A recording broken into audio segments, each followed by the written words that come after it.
Several years ago, I had a chance to watch a little kids video back when my kids were toddlers, and the movie was called The Sword in the Stone.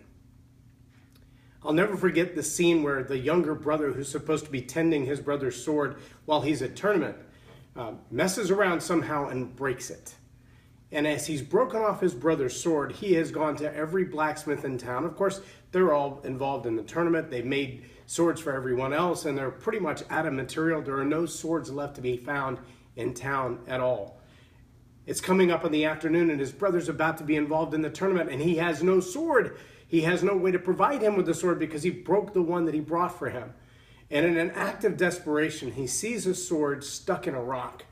And he grabs the sword and he pulls it from the rock and he runs to his brother and provides him the sword. And as the tournament's about to begin, people begin to look at him in awe as the brother brandishes his sword to realize it's a very unique sword. And everyone in town knows that that's the sword that came out of that rock. And they think, surely this can't be the guy that's supposed to have that. I mean, this big brother is a big brawny guy, but he's only a teenager. Surely he's not the one who pulled the sword from the rock. And so they take it back, and all the big strong men of the tournament and all of the royalty from other nations and all of the kings gather around. They put the sword back in the rock where it came from, and one by one, the mighty men try to pull the sword out of the rock over and over and over again. Failure after failure after failure. No one's able to pull the sword from the rock. Now, I don't want to get too carried away with this, but I do believe that each individual on this planet has an individual call from God. I believe that we've been uniquely gifted, uniquely talented, that we have a persuasion in us that mixed with passion and perseverance, that when those things are activated in us, there's a catalyst that the universe can't deny. When we're living outside of our calling, when we're living for that thing that we could do, I mean, you could use a fork to pluck someone's eyes out, but that's not what it's made for.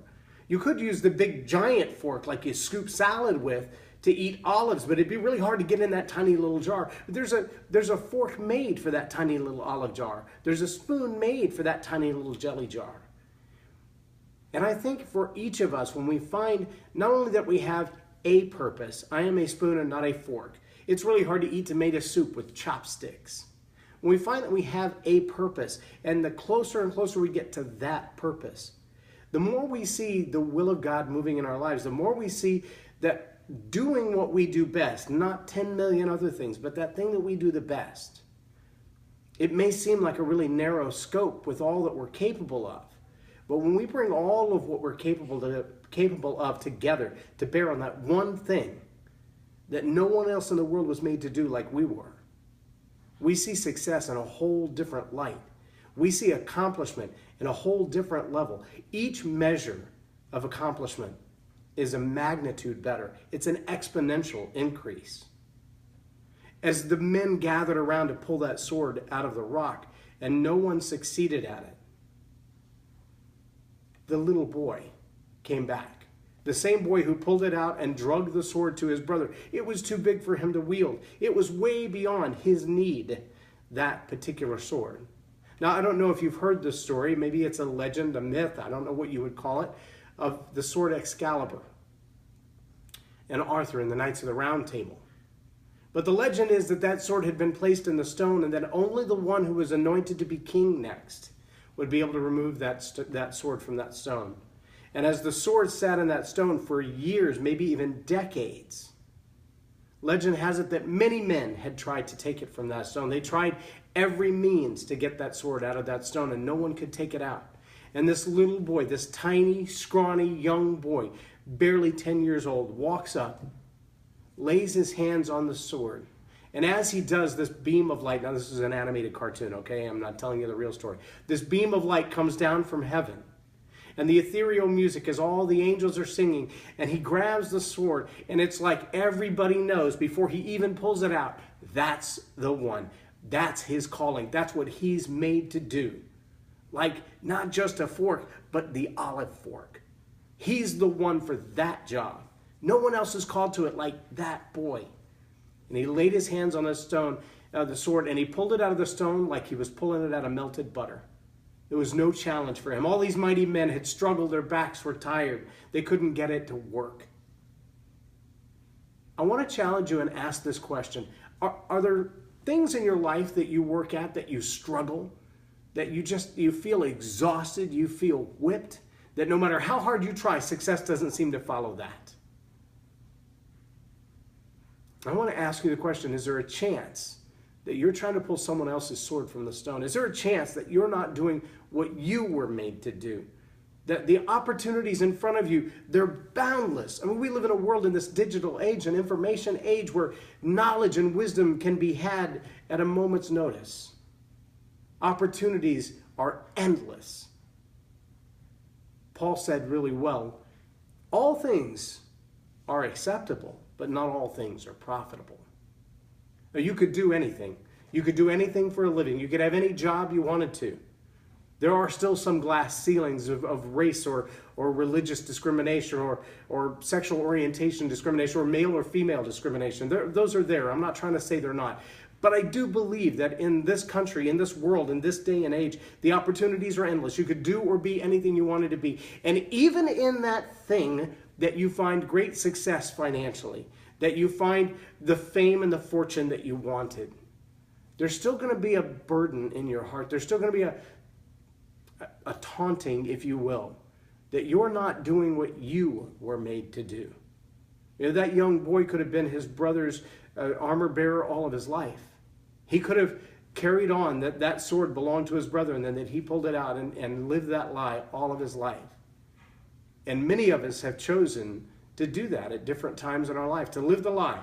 These are the skills that I have. This is the best I can do. I don't need to work any harder. I don't need to try any harder. I'm okay with what I have. Now, if that's true, if you're finally content with what you have, with the job that you're doing, with the people you're surrounded with the relationships that you flourish in, if you know that what you're doing is what God's made you to do, then there is no job too small. There is no job too big. There is no assignment from the kingdom that should be swept under the carpet or made to be minuscule.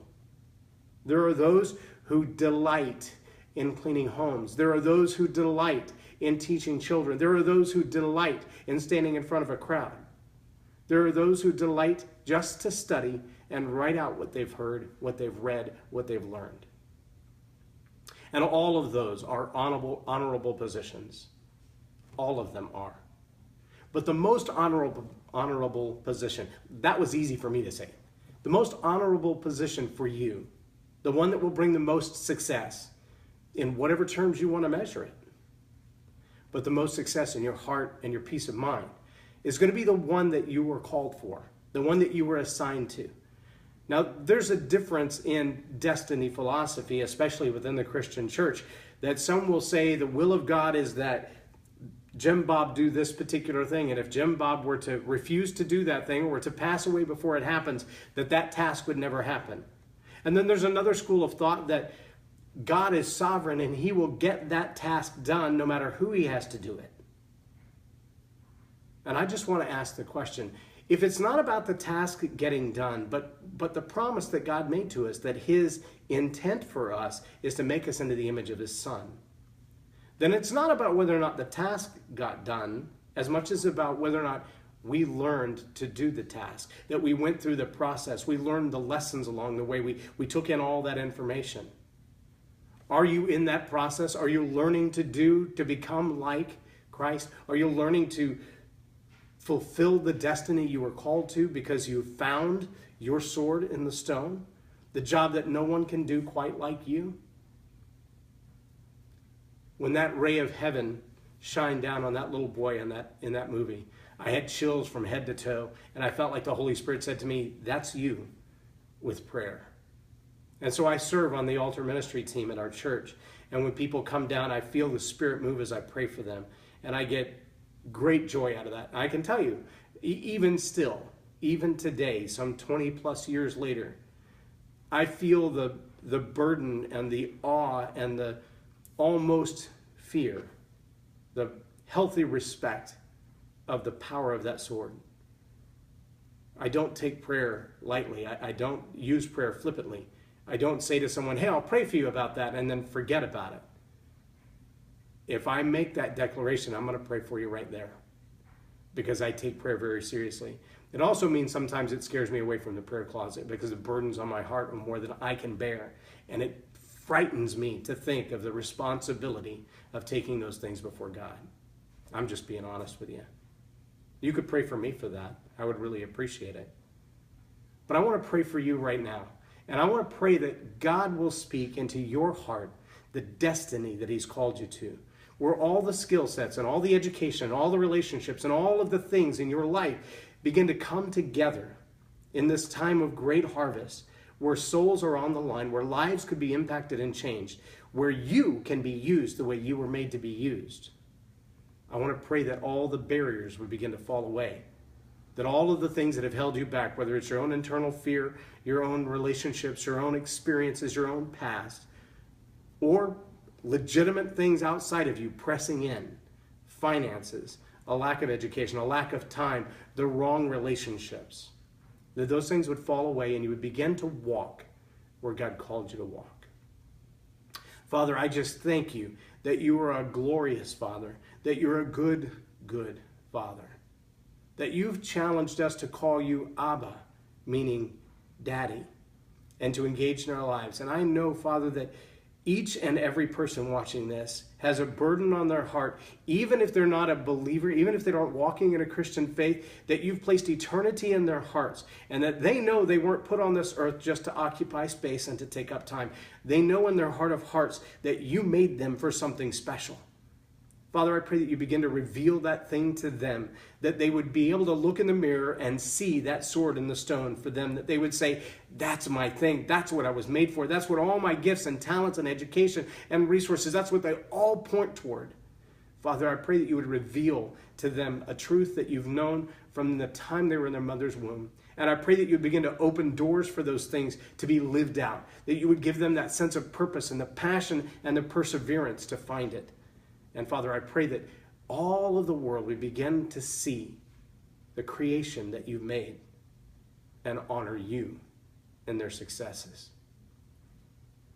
Thank you all for watching today. My name is J Loren Norris, and you've been watching Tell It Like It Is TV.